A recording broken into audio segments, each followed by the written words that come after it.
Assalamualaikum warahmatullahi wabarakatuh. Jazakumullah khairan kesempatannya Ustadz. Allah yubarik fikum. Pertanyaannya sebagai ibu Ustadz, kemarin itu Ustadz memberitahu kalau takbiratul ihram itu membuang permasalahan dunia ke belakang supaya kita fokus khusyuk kepada Allah gitu. Pada saat kita Allahu Akbar gitu, gerakan itu. Nah, saya alhamdulillah Allah kasih amanah 3 anak, 10, 8 dan 6. Di 7 tahun itu kan kita ngajak sholat nih Ustadz. Berarti kan yang diajak itu ritual baru gerakan. Nah, saya baru paham itu kalau ya yang Ustadz berikan di pertemuan-pertemuan kemarin itu membuat saya sedih dan berharap agar anak saya solih gitu. Lebih cepat dibandingin saya.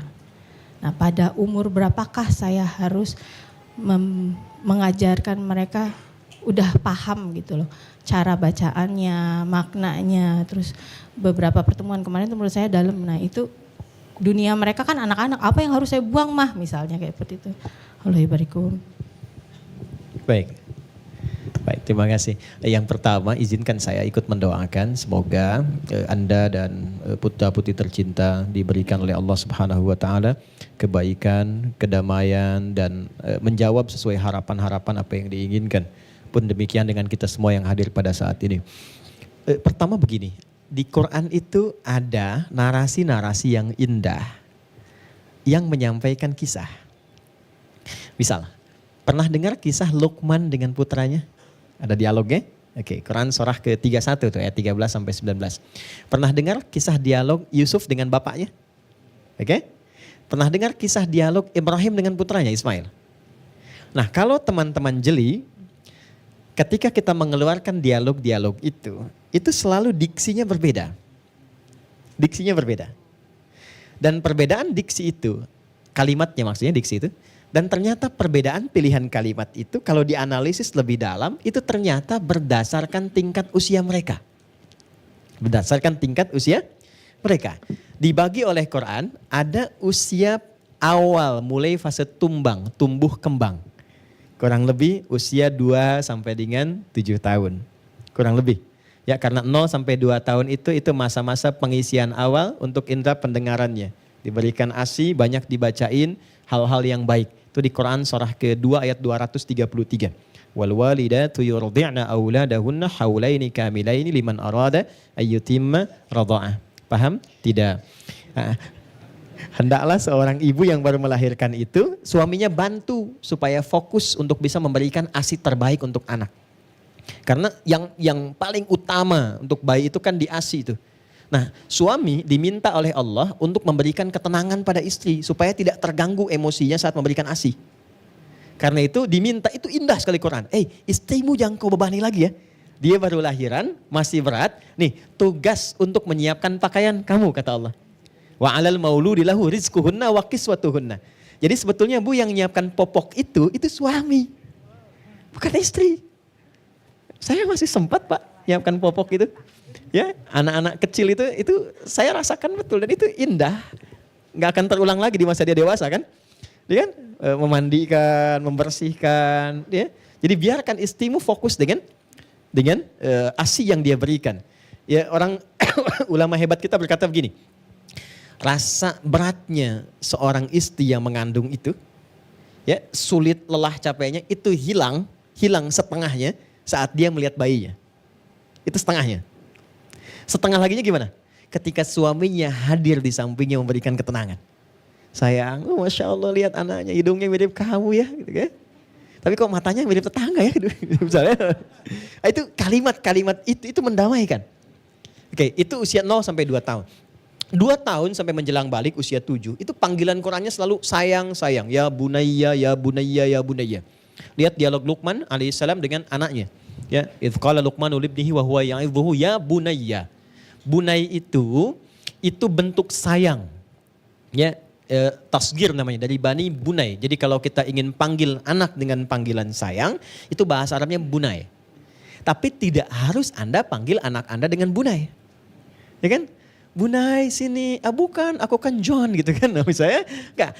Bunay itu gambaran yang Anda boleh pilih apa saja yang membuat anak itu senang. pintar, cantik, soleh, boleh. Ya, tapi jangan panggil dia dengan ciri-ciri fisik yang memberikan sesuatu yang kurang nyaman misalnya. Sekalipun marah, panggil dengan kalimat yang nyaman. Ingat ibu ya, saya khususkan ke ibu dulu. Suasana emosional seorang ibu, karena aktif anaknya, kemudian dia akan respon, itu menjadi doa. Ingat baik-baik itu. Karena itu semarah apapun, arahkan marah itu pada kalimat positif. Karena anak itu belum dihisap. Dia belum dihisap. Ya, ibunya sudah dihisap. Masa yang dihisap marah kepada yang tidak dihisap? Anak itu kan berbuat demikian di luar batas kesadarannya dan dia belum dihisap. Ya, ini kisah nyata, ada seorang kakek yang sudah masuk masa-masa kurang sadarnya, ada yang disebut pikun dan sebagainya, itu bertengkar dengan anak kecil. Sedang sholat, ribut di belakang.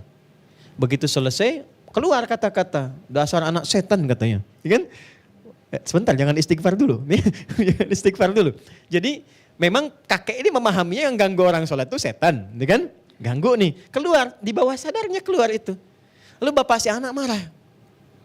Ini anak saya pak, begini-begini. Ributlah itu. Kemudian bertemu dengan saya, ayah si anak. Tadi saya katakan begini. Menurut antum, satu, itu kakek itu sudah masuk masa-masa kurang sadarnya belum? Iya katanya. Saya bawa anak saya lagi sudah gak kenal. Oke, kira-kira kalau gak sadar keluar dihisap tidak? Tidak. Anak antum yang kecil itu dihisap tidak? Tidak. Antum dihisap tidak? Iya. Oke, satu. Yang kedua, antum setan bukan? Bukan Ustadz. Kalau antum bukan setan, kenapa mesti marah? Dia kan hanya menyatakan anak setan, antum bukan setan, kenapa mesti marah pada sesuatu yang tidak dimiliki? Kalau marah artinya mengakui. Dan yang paling menarik, kakeknya tidak dihisap, itu anak antum gak dihisap, antumnya dihisap. Jadi apa yang harus dilakukan? Mumpung gak kenal kan, bawa anak antum itu, datang kepadanya, suruh cium tangan kakeknya, dan minta didoakan oleh kakek itu. Saya pastikan dengan izin Allah akan berubah suasana hati kakek itu dan menjadi lebih sayang kepada anakmu. Dan itu terjadi. Ada seorang, saya sedikit dalami, seorang anak. Ini saya gambarkan misalnya teman-teman yang akhwat, ibu-ibu sedang masak ya. Masak enak udah bagus, terus mau ada kunjungan nih teman-teman mau datang. Mbak Paula masak tuh, udah enak-enak, udah bagus, udah siap-siap. Tiba-tiba teman Mas Daim udah datang semua tuh, yang senior, yang teman-teman biasa. Tiba-tiba anaknya, Kiano lah mungkin, ya, ke dapur, masakan yang sudah jadi disiram sama pasir. Mama, misalnya. Mana Paula tuh? Gimana responnya? Oke, ya, baik. Lihat nih baik-baik nih. Di timur tengah sana, di Saudi tepatnya sekarang, ada seorang ibu yang sedang masak karena suaminya mau kedatangan tamu. Ini kisah nyata. Begitu sudah jadi, anaknya datang bawa pasir, dia siram pakai pasir makanannya. Umi katanya. Apa kata ibunya? Inta, kamu ini ya, idhab ilal haram takunu imaman fi. Cepat sekarang pergi ke haram sana, ke Mekah, Masjidil Haram, jadi imam di situ. Anak kecil. Sekarang ini anak itu jadi kepala imam di 2 masjid suci. Masjidil Haram dan Masjid Nabawi. Itulah Syekh Sudes itu. Itu ibunya lagi marah itu. Ya? Jadi kalau sedang kurang enak ke anak itu ya begitu. Nah kalimatnya kalimat sayang. Jadi yang keluar itu jangan kata-kata yang kotor, yang kurang bagus. Kan dia hanya mencontoh saja. Yang dilihat dari bapaknya itu yang dia lakukan. Yang didengar dari ibunya itu yang dia ungkapkan. Oke, maka pada anak-anak usia rentang demikian yang banyak keluar kalimat sayang. Dan dia tidak diberikan beban untuk memahami. Nah jadi kalau mau mengajarkan sholat, di anak-anak usia 2-7 itu pun sifatnya tidak memaksa. Tidak memaksa. Yang ditunjukkan apa? Justru yang ditunjukkan adalah contoh kedua orang tua agar maaf, anak itu melihat orang tuanya sholat. Tidak harus dibawa dulu. Anak sini ya ikut sholat. Padahal berdiri aja belum mampu. Ya kan? Yang harus dilakukan, bentangkan sajadah di sampingnya. Dan biarkan dia mengikuti, bermain di sekitarannya. Bukankah Al-Hasan dan Al-Husain pernah naik ke pundaknya Nabi? Dan Nabi biarkan kan? Dilama-lamain. Itu kalau ada situasi demikian. Itu adalah kesan paling indah yang sulit akan berulang.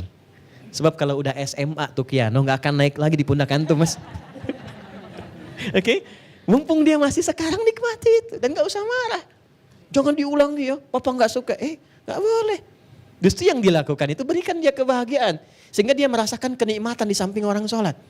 Ya. Dulu anak kami saat berkembang kecil mungkin bisa diikuti boleh-boleh saja. Dia senang satu mainan, ada gambarnya. Kita berikan sajadah dengan gambar mainannya, nggak apa-apa.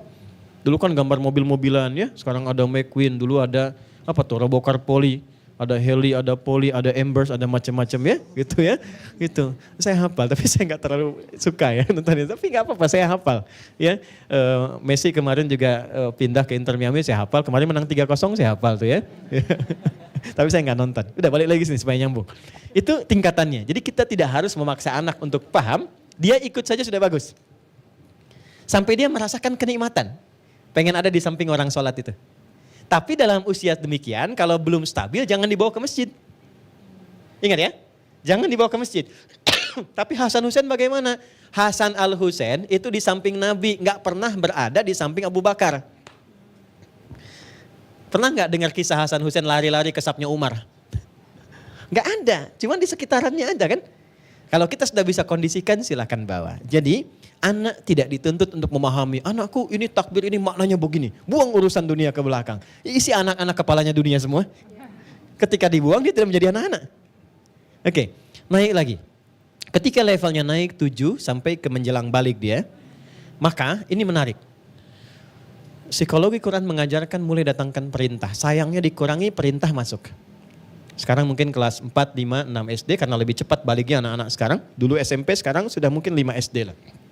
Mulai ajarkan perintah, berikan tugas. Nah ini kamu yang antarkan teh buat papa ya. Oke, nah nanti gantian ya. Mama yang nyapu biarkan, tapi sapunya kamu yang simpankan. Oke, baik. Kenapa? Ketika sayang dikurangi perintah masuk, maka itu akan mengurangi sifat manjanya. Sayang terus diberikan, perintah nggak pernah masuk, maka dia hanya akan menaati Anda ketika Anda memberikan kompensasi kepadanya. Oke? Nah, tolong ya ini nggak mau apa? Nanti kasih papa uang, nanti papa kasih uang 100.000 ya. Kalau naik dia. Terakhir, ketika dia sudah mulai matang dan sudah mulai bisa memikirkan sesuatu bahkan merespon. Nah, itu tolong airnya jangan terlalu ngalir terus tuh kerannya. Itu mama sedang nyuci airnya kerannya nggak diberhentiin. Kamu ke masjid dulu, papa aja masih di sini, papa ke masjid juga dong. Udah mulai jawab tuh. Maka dalam situasi seperti itu, jangan langsung berikan perintah. Ajak dan posisikannya sebagai teman untuk berdiskusi. Ismail ketika kecil itu bunai. Tapi setelah kemudian beliau falamma balagha ma'ahu sa'ya, sudah mulai matang berfikirnya, dijadikan oleh Ibrahim teman. Nah, semalam papa mimpi nyembelih kamu. Menurut Ananda, bagaimana papa mesti bersikap? Padahal Nabi Ibrahim tahu beliau Nabi Rasul, gampang. Ya, itu kan perintah artinya, gampang. Nabi Ibrahim bisa mengatakan begini, Ismail sini. Kenapa Pak? Siap-siap. Kemana? Sembelih. Tapi nggak terjadi kan? Dan apa jawab anak? Anak yang dihargai. Yang dihargai oleh orang tuanya untuk didengar pendapatnya, dia akan memberikan lebih 2 kali lipat dari apa yang orang tuanya ingin dapatkan, bukan hanya dengan lisannya, dia berikan dengan hatinya. Pak, cepat kerjakan sekarang. Karena pasti ini perintah Allah. Papa kan Nabi. Jangan khawatir, Papa akan dapati saya termasuk sabar menerima ketentuan Allah ini. Kita cuma dapat sampai situ. Tapi kalau teman-teman baca yang kitabnya Ustadz Umar Ahmad Maraja, itu kita akan temukan. Begitu saat akan disembelih teman-teman. Jadi kan ada ikatan tuh. Ya, sebelum diikat beliau bilang begini, Pak, tolong baju luar saya pisahkan dulu. Dan mohon izin minta dilipatkan dulu. Dan titip nanti ke mama sebagai kenang-kenangan dari satu-satunya putra yang sangat mencintainya. Setelah itu diikat. Pak, ini kisah nyata, tolong kencangkan ikatannya. Jangan ada celah longgar. Supaya kalau nanti siap disembeli, aku tidak banyak bergerak dan meronta sehingga membuat papa iba dan tidak jadi melakukan perintah Allah itu. 3, Pak, tolong tajamkan dulu pisaunya supaya mempercepat proses penyembelihan itu sehingga tidak menyisakan iba dan memberikan kepedihan kepadaku saat merasakannya. 3-tiganya kelak menjadi sunnah saat kurban. Bukankah saat kurban kita sering membawa orang tua dalam doa? Bukankah saat kurban itu ikat dengan baik sehingga tidak menyakiti hewannya dan tajamkan pisaunya untuk mempercepat penyembelihan. Itu pesan moralnya. Nah kalau anaknya sudah mulai masuk fase balik. Kata Nabi, ajarkan anakmu usia 7 tahun perintah dengan sholat. Dan mulai dalami dan ini dia. Ini poin pentingnya. Dampingi, ketika dia mulai menjelang masa baliknya. Dulu orang-orang masa di era Nabi 10 itu sudah mulai balik. Udah besar-besar badannya ke atas. Nah, sekarang mungkin anak-anak kita 12-13 tahun misalnya sudah mendekati balik, baru tanamkan tanggung jawab sholat sekaligus pesan-pesan dan hikmah yang kita bahas tadi. Jadi kalau dia bertanya, kenapa sih Mi mesti sholat? Sayang, sholat itu bukan untuk memberikan kau beban. Tapi supaya Allah mempermudah jalan hidupmu dan mengabulkan apa yang kau mohonkan dan kau cita-citakan. Tanyakan balik, yang punya ilmu siapa? Dia jawab Allah. Yang punya harta siapa? Allah. Yang punya kita siapa? Allah. Bukankah engkau dekat dengan dosenmu yang pintar itu? Engkau belajar jadi pintar? Sekarang engkau dekat dengan Allah. Apa yang tidak bisa Allah berikan untukmu? Tanamkan rasa itu sehingga dia menunaikan sholat dengan kesadaran setelah pemahaman yang dia dapatkan. 6, 8, dan 10. 6, 8 cukup mendapatkan kesan-kesan yang baik bahwa dia sholat. 10 dia harus punya motivasi kenapa dia mesti menunaikan sholat. Ya, dan terakhir berikan superhero terbaik untuk hidupnya. Ya, kamu pernah kenal nggak dengan Ali bin Abi Thalib? Enggak mah, bagus. Kalau kenal mama bingung kamu anak siapa gitu. Bisa. Tanamkan. Ini bukan fiksi, ini yang bukan seperti Hollywood, bukan seperti Superman, bukan seperti Batman. Gini, ini kisah nyata. Sampaikan bahwa Ali itu jago matematika. Kita kan taunya cuma tahu balaghah saja. Ali bin Abi Thalib itu begawan matematika. Enggak pakai enggak. Begawan matematika. Beliau pernah menyelesaikan kasus rumit ya tentang kelahiran seseorang yang dituduh istrinya berzina dengan pendekatan matematik. Contoh cepat saja ya. Kitabnya di kitab Al-Jawahir namanya. Jadi ada seorang suami bawa istrinya itu diadukan ke Nabi dan diminta untuk dirajam. Ngadu, kenapa? Istri saya zina ya Rasulullah. Ditanya, kamu bagaimana pembelaannya? Tidak ya Nabi, saya gak berzina. Ya kan? Kenapa kamu menuduh dia dengan zina? Kata suaminya, karena istri saya melahirkan. Ini anaknya baru kandungan 6 bulan sudah lahir. Normalnya kan gak segitu katanya. Oke, ditanya konfirmasi ulang ke istrinya. Benarkah kamu berzina? Kata istrinya, tidak ya Rasulullah. Tidak ya Amirul Mukminin, tidak ya Ali bin Abi Thalib, Amirul Mukminin. Jadi dulu presiden juga jago untuk memecahkan masalah itu. Apa kata Ali bin Abi Thalib? Istri kamu benar. Protes suaminya, bagaimana bisa benar? Apakah engkau enggak baca Quran? Nyelesaikannya pakai Quran. Pertama, Quran surah ke-46 ayat ke-15, kemudian Quran surah ke-30 di ayat yang ke-13 sampai dengan ayat ke-14-nya. Apa poinnya? Di Quran surah ke-46 ayat ke-15 disebutkan bahwa wassaynal insana biwalidayhi. Seorang anak mesti berbakti kepada kedua orang tuanya. Lihat ibunya wa hamluhu wa fisaluhu 30 syahra. Seorang ibu itu kenapa mesti optimal diberikan baik dari anak-anaknya? Karena paling pokok dia telah mengandung sampai menyapinya 30 bulan. Ya, mengandung dan menyapinya berapa bulan? 30 bulan. Sedangkan di Quran surah ke-31 Luqman ayat ke-14 khususnya itu disebutkan wa wassaynal insana biwalidayhi hamalathu ummu wahnan ala wahnin wa fisaluhu fi amain. Berbaktilah engkau pada bapak ibumu, khususnya pada ibumu. Kalau sedang marah jangan keluar kata-kata. Rasakan dulu bagaimana ibumu saat mengandungmu. Pernah marah enggak kepadamu? Pernah mengumpat enggak kata Quran? Mengandungnya luar biasa letih, setelah itu tidak istirahat dulu. Langsung melakukan tugas keduanya, memberikan ASI kepadamu sampai menyapimu selama 2 tahun. Jadi di Quran surat Luqman ayat 14 menyapih 2 tahun, di Quran surah Al-Ahqaf surah 46 ayat 15 mengandung dan menyapi 30 bulan. Kata Ali bin Abi Thalib, berapa bulan itu 2 tahun itu? 24 bulan ya Amirul Mukminin. Kalau 30 kurangi 24 berapa? 6. Istrimu itu melahirkan dalam keadaan prematur katanya. Maka lahirlah dalam usia kandungan 6 bulan. Dia tidak berzina. Itu Ali itu. Ya, jadi kondisi-kondisi tertentu yang bisa kita matangkan, ayo berikan superhero terbaik. Itu kita tuh punya semua dan nyata wujudnya. Ada Umar, siapa Umar? Kita kan taunya cuma pemimpin aja, dahsyat itu. Dahsyat. Amr bin As itu cuma jalan dengan beberapa orang Afrika Utara. Dari Mesir, Libya, Tunisia, Maroko, Aljazair sampai ke Syam. Berhenti di Syria. Itu semua yang dilewati, semuanya jadi negara muslim semua dan maju semua. Dan tidak ada peperangan. Tidak ada peperangan, dahsyat gak? Sampai kemudian Afrika Utara jadi provinsi pada saat itu. Gubernurnya Musa bin Nusair, pangdamnya Tariq bin Ziyad. Seorang Tariq bin Ziyad saja diminta tolong ke Andalusia, sekarang Iberia itu, ya Spanyol, Portugal. Itu diminta cuma datang membantu di situ. Spanyol berjaya, Portugal berjaya, Iberia punya peradaban sampai 7 abad. Gitu. Itu real. Jadi kalau teman-teman nanti, maaf ya, punya rezeki lebih, bawa ke tempat-tempat yang mendidik.